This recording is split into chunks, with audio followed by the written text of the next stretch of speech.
Lucky Jr. turned himself into police just hours after the incident, and it wasn't until this week that he was formally charged with murder. There was also a 10-page arrest warrant detailing what led up to that shooting, and it all started with one car brake checking another. Normally working as a corrections officer, 32-year-old William Lucky Jr. of North Haven is now spending time on the other side of a jail cell.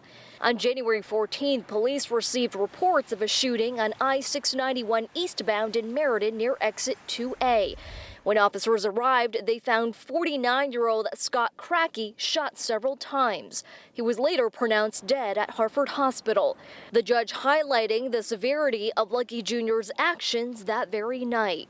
The court has reviewed the affidavit. I believe the circumstances certainly are serious. According to the lengthy arrest warrant, Cracky's fiancée, who was a passenger that night, stated Lucky Jr. cut in front of them. When Cracky passed them, he, quote, brake checked Lucky Jr. Cracky at one point pulled over on the side of the highway and got out of his truck. Seconds later, Cracky was seen on the ground, though she says she did not hear the gun go off. Attorney Michael Hillis, who has known Lucky Jr. for years, says his actions were in response to protecting his toddler who was in the car with him. If someone comes on you and you're afraid for your life, the law allows you to protect yourself. And by the way, I think it will come out that he had a baby in a car seat behind him. So I'm going to protect my baby against anyone who's going to try to kill me. Police also talked to the mother of the toddler who was a passenger in Lucky Jr.'s car that night, and she stated Cracky cut them off and it led to their toddler crying.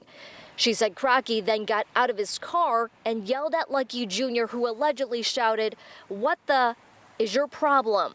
That is when Lucky Jr. allegedly shot and killed Cracky, got back in the car crying and said, "I didn't want to do this." Connecticut State Police pointing to the increase of aggressive drivers since the pandemic and is now reminding drivers to practice patience. Do not get out of your vehicle. We want everyone to be safe. If you feel like you are getting into a situation where it's becoming dangerous or can escalate quickly, call 911 so that we can get people, our officers can get there on scene quickly.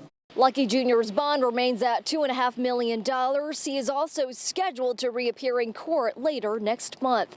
Reporting in Meriden, Carmen Chow, Fox 61, Connecticut's news station.